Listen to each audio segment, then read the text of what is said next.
اللہ اللہ اللہ۔ الحمدللہ رب العالمین، اللہم صلی علی محمد وعلی آل محمد۔ الحمدللہ ہم نے پارہ نمبر 27 بھی ختم کر لیا آج تراویح کے اندر۔ اب ہم اس کا خلاصہ پڑھنے جا رہے ہیں۔ 27ویں پارے کے آغاز میں شروع میں اس بات کا بیان ہے کہ جب حضرت ابراہیم علیہ السلام کے پاس آنے والے اجنبی انسان نہیں تھے بلکہ بشری شکل میں فرشتے تھے، تو ابراہیم نے ان سے پوچھا کہ آپ کا مشن کیا ہے؟ انہوں نے کہا ہم مجرموں کی ایک قوم کی طرف بھیجے گئے ہیں تاکہ ان پر مٹی سے پکے ہوئے پتھر برسائیں جو آپ کے رب کے نزدیک حد سے تجاوز کرنے والوں کے لیے نشان زدہ ہیں۔ سائنسی دنیا گائیڈڈ میزائل کی جس ٹیکنیک کی تک بہت دیر میں پہنچی ہے، قرآن نے اس کا تصور بہت پہلے پیش کیا۔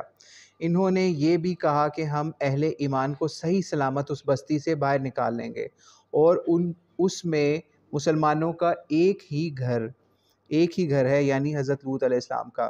اس کے بعد فرعون اور موسیٰ علیہ السلام اور فرعونیوں کو سمندر میں غرق کرنے کا ذکر ہے۔ قوم عاد سمود پر عذاب کا ذکر ہے۔ آیت نمبر 47 میں فرمایا آسمان کو ہم نے وسعت قدرت سے بنایا اور ہم ہر آن اس کو توسیع دینے والے ہیں۔ آج ماہرین فلکیات اور سائنسدان نت نئی کہکشاؤں گلیکسیز کی دریافت کرنے کی بات کرتے ہیں، اور ان کا کہنا ہے کہ ابھی لاتعداد کہکشائیں ایسی ہیں جو دریافت نہیں ہو سکیں۔ تو قرآن نے بالائی کائنات اور قدرت کے خلائی نظام کی وسعت کی بات بھی بہت پہلے بیان کر دی۔ آیت نمبر 56 وہ مشہور آیت ہے جس میں رب کائنات نے جنوں اور انسانوں کے مقصد تخلیق کو بیان کیا ہے، یعنی عبادت اور اس کی معرفت۔ آگے سورۃ الطور شروع ہو رہی ہے کہ اس سورت میں اللہ تعالیٰ کے اٹل عذاب کا ذکر ہے۔ جب اس کا فیصلہ ہو جاتا ہے تو کوئی اسے ٹالنے والی طاقت نہیں ہے، آسمان تھر تھرانے لگتا ہے۔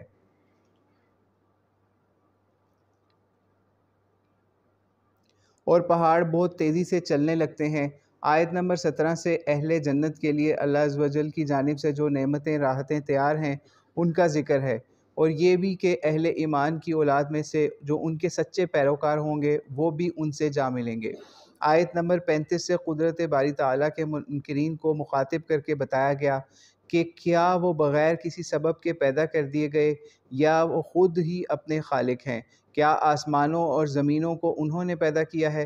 کیا تیرے رب کی رحمت کے خزانے ان کے قبضہ قدرت میں ہیں، یا ان کے پاس کوئی سیڑھی ہے جس پر چڑھ کر یہ بالائی کائنات کی باتوں کو سن لیتے ہیں؟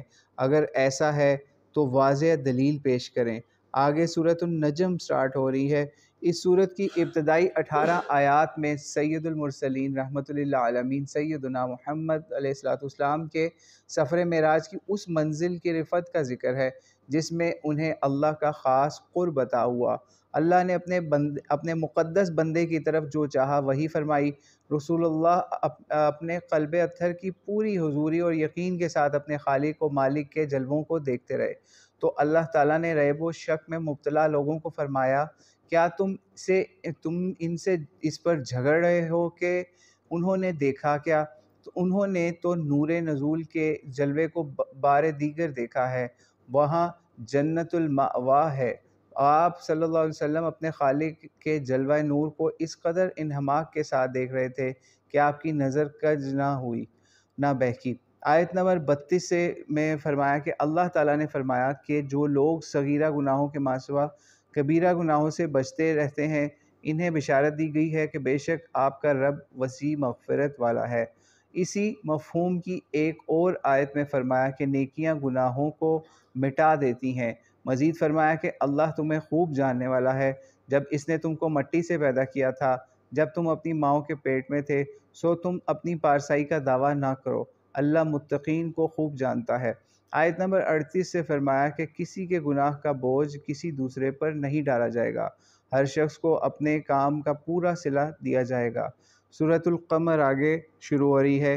اس سورت کے شروع میں فرمایا کہ قیامت قریب آ گئی، چاند 2 ٹکڑے ہو گیا، اور کافر اگر کوئی نشانی دیکھتے ہیں تو رخ پھیر لیتے ہیں اور کہتے ہیں یہ تو وہ جادو ہے جو پہلے سے چلا آ رہا ہے۔ شق القمر کا واقعہ تقریباً 8 سنہ نبوی میں ہوا۔ اہل مکہ نے معجزے کا مطالبہ کیا تو آپ نے ان کو یہ معجزہ دکھایا، یہاں تک انہوں نے چاند کا ایک ٹکڑا ہرا کے غار ہرا کے پہاڑ کی جانب ایک جانب اور دوسرا دوسری جانب دیکھا۔ یہ واقعہ صحیح بخاری، صحیح مسلم، سنن داؤد، ابو داؤد، سنن بیہقی اور کتب تفاسیر میں مذکور ہے۔ حافظ ابن کثیر اور دیگر مفسرین نے ان احادیث کو تواتر کے درجے میں قرار دیا ہے۔ اس واقعے کی صداقت کی عقلی دلیل یہ ہے کہ قرآن نے برملا اس کا دعویٰ کیا اور اس دور میں کسی نے بھی اس واقعے کی صداقت کو چیلنج نہیں کیا۔ قرآن نے اسے علامات قیامت میں سے قرار دیا۔ اسی سورہ مبارکہ میں اللہ تعالیٰ نے 4 مرتبہ تکرار در تکرار کے ساتھ فرمایا کہ ہم نے قرآن کو نصیحت حاصل کرنے کے لیے آسان کر دیا ہے، تو ہے کوئی نصیحت قبول کرنے والا؟ اور اسی کے ساتھ سورت میں قوم عاد، سمود اور آل فرعون پر عذاب کا ذکر ہے، جس کی تفصیلات اس سے پہلے بھی قرآن پاک میں گزر چکی ہے۔ اس سے آگے سورہ رحمان شروع ہو رہی ہے۔ اس سورہ کے شروع میں فرمایا، رحمان نے اپنے رسول مکرم کو تعلیم دی، اس نے انسان کو پیدا کیا اور ان کو ہر چیز بیان کی تعلیم دی۔ آیت نمبر 6 سے ہے کہ اللہ تعالیٰ نے سورج اور چاند کے نظام کو بنایا اور زمین پر بچھے ہوئے سبزے درخت کی کیفیت سجدہ اور آسمان کی رفعت کو اپنی قدرت کی دلیل کے طور پر پیش فرمایا۔ اللہ تعالیٰ نے اس صورت میں اپنی قدرت کی بے پناہ نعمتوں کا بار بار ذکر فرمایا، پھر 31 بار اپنی ذی عقل مخلوق جنوں اور انسانوں سے خطاب کر کے فرمایا، بس تم اپنے رب کی کون کون سی نعمت کو یا اس کی نشانیوں کو جھٹلاؤ گے۔ آیت نمبر 33 میں فرمایا، اے جنات انسان کے گروہ، اگر تم یہ طاقت رکھتے ہو کہ آسمانوں اور زمینوں کے کنارے سے نکل جاؤ تو نکل جاؤ، تم جہاں بھی جاؤ گے وہاں اسی رب ذوالجلال کی سلطنت ہے۔ یعنی انسان بالائی خلا اور کہکشاؤں دریافت میں کتنا ہی آگے نکل جائے، وہاں اللہ تعالیٰ ہی کی بادشاہت اور قدرت کے جلوے دیکھے گا۔ آیت نمبر 46 سے دو جنتوں کی نعمتوں کا بیان ہے کہ وہاں سرسبز شاخوں والے باغات ہوں گے، ان جنتوں میں 2 چشمے بہہ رہے ہوں گے اور ہر پھل کی 2 قسمیں ہوں گی۔ اہل جنت ایسی مسندوں پر جلوہ افروز ہوں گے کہ جن کے استر نفیس و دبیز ریشم کے ہوں گے، وہاں یاقوت و مرجان کی طرح کی حوریں ہوں گی۔ پھر فرمایا، ان دونوں کے علاوہ 2 جنتیں اور ہوں گی جن میں فوارے کی طرح چھلکتے ہوئے چشمے ہوں گے، اور اسی طرح کی مزید نعمتوں کو بیان کرنے کے بعد فرمایا، احسان کا بدلہ احسان ہے۔ اس کے بعد سورۃ الواقعہ آتی ہے۔ اس سورت میں انسانوں کے 3 طبقات بیان کیے گئے ہیں۔ ایک اصحاب المیمنہ یعنی اصحاب سعادت و خیر، دوسرے السابقون المقربون، یہ وہ لوگ ہوں گے جو نیکی میں سب پر سبقت لے جائیں گے، تیسرے اصحاب المشأمہ، یہ لوگ اہل جہنم ہوں گے۔ اس کے بعد ایک بار پھر جنت کی پرکشش نعمتوں کا ذکر ہے کہ وہ ایک دوسرے کے بالمقابل تکیوں پر بیٹھے ہوں گے اور ان کو مختلف قسم مشروب جو ہیں وہ عطا ہوں گے، اور یہ ایسے مشروب ہوں گے کہ ان کی عقل پر اثر انداز نہیں ہوں گے، وہ پرکیف ہوگی۔ اس کے بعد اصحاب یمین کے لیے مزید نعمتوں کا ذکر ہے، پھر اصحاب شمال یعنی اللہ کے نافرمان لوگوں کے لیے عذاب کی مختلف صورتوں کا ذکر ہے۔ ان میں سے ایک یہ کہ ان کی خوراک زقوم یعنی تھوہر کے درخت سے ہوگی، اس درخت کا پھل انتہائی کڑوا، اس سے وہ پیٹ بھریں گے اور اس سے کھولتا ہوا پانی پئیں گے۔ اللہ نے اپنی قدرت کی طرف متوجہ کرتے ہوئے فرمایا، یہ بتاؤ جو کچھ تم کاشت کرتے ہو اس کو در حقیقت تم اگاتے ہو یا ہم ہیں اگانے والے؟ اگر ہم چاہیں تو چورا چورا کر کے رکھ دیں، پھر تم باتیں بناتے رہ جاؤ گے کہ ہم پر تو تاوان پڑ گیا، بلکہ ہم تو محروم ہو گئے۔ آیت نمبر 77 سے قرآن عظیم کا ذکر ہے کہ یہ لوح محفوظ میں ہے اور اس کتاب کو صرف پاک لوگ ہی چھو سکتے ہیں۔ آگے سورۃ الحدید سٹارٹ ہو رہی ہے۔ اس سورت کی ابتدا میں اللہ نے ایک بار پھر اپنی آیات قدرت کا ذکر فرمایا۔ قرآن مجید میں اللہ تعالیٰ نے صحابہ کرام کے مابین درجات فضیلت میں مختلف مدارج بیان کیے ہیں۔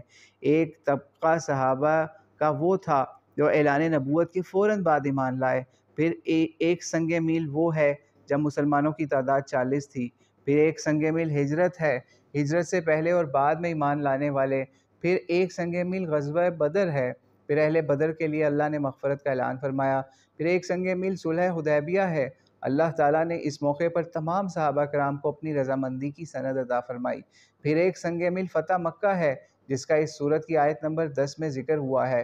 اللہ نے فرمایا، اے مسلمانوں، تم میں سے کوئی بھی ان کے برابر نہیں ہو سکتا جنہوں نے فتح مکہ سے پہلے اللہ کی راہ میں خرچ کیا اور جہاد کیا، ان سب کا بہت بڑا درجہ ہے۔ جنہوں نے فتح مکہ کے بعد اللہ کی راہ میں خرچ کیا، کافروں سے جہاد کیا، مگر اس باہمی فضیلت اور درجہ بندی سے کسی کو یہ حق نہیں پہنچتا کہ کسی صحابی کے مرتبے کو گرائے یا ان کی شان میں کوئی نازیبا کلمہ کہے یا ان کے اخلاص اور ایمان میں کوئی شک کرے۔ اللہ نے اس طرح کے فتنوں کا سدباب کرنے کے لیے فرمایا، اللہ نے اپنے رسول کے تمام صحابہ سے اچھے انجام کا وعدہ فرمایا ہے۔ آیت نمبر 12 میں فرمایا، میدان حشر میں مومنین اور مومنات کی امتیازی شان ہوگی، ان کا نور ان کے سامنے ان کے دائیں ہوگا اور انہیں جنت کی بشارت دی جائے گی۔ اگلی آیت میں فرمایا کہ منافق مرد عورتیں مومنوں سے کہیں گے، کیا تم ہماری طرف دیکھو کہ ہم بھی تمہارے نور سے کوئی روشنی حاصل کر لیں۔ ان سے کہا جائے گا، تم اپنے پیچھے لوٹ جاؤ، پھر کوئی نور تلاش کرو۔ پھر ان کے درمیان ایک ایسی دیوار آ جائے گی یا حائل کر دی جائے گی جس میں دروازہ ہوگا، اس کے اندرونی حصے میں رحمت ہوگی، باہر کی جانب عذاب ہوگا۔ آیت 20 میں دنیا کے مال و دولت اور دنیا کی زیب و زینت کی ناپائیداری کو بیان کیا ہے اور فرمایا، اپنے رب کی مغفرت کی جانب دوڑے چلے آؤ، اس جنت کی طرف پیش قدمی کرو جس کی وسعت آسمان اور زمین کی مثل ہے اور جو اللہ اور اس کے رسول پر ایمان لانے والوں کے لیے تیار کی گئی ہے۔ آیت نمبر 25 میں فرمایا، بے شک ہم نے رسولوں کو قوی دلائل کے ساتھ بھیجا اور ہم نے ان کے ساتھ کتاب اور میزان کو نازل کیا تاکہ لوگوں پر یہ عدل قائم کریں، اور ہم نے لوہا نازل کیا جس میں سخت قوت ہے، انسانوں کے لیے فوائد ہیں۔ قرآن مجید کی اس آیت کی حقانیت کی قوی دلیل یہ ہے کہ آج دنیا بھر کے سامان حرب کی یا سامان جنگ کی تیاری دفاعی اور اقدامی جنگ کے لیے فولاد بنیادی حیثیت رکھتا ہے، اور یہ تمام قدیم و جدید صنعتوں کی اساس ہے۔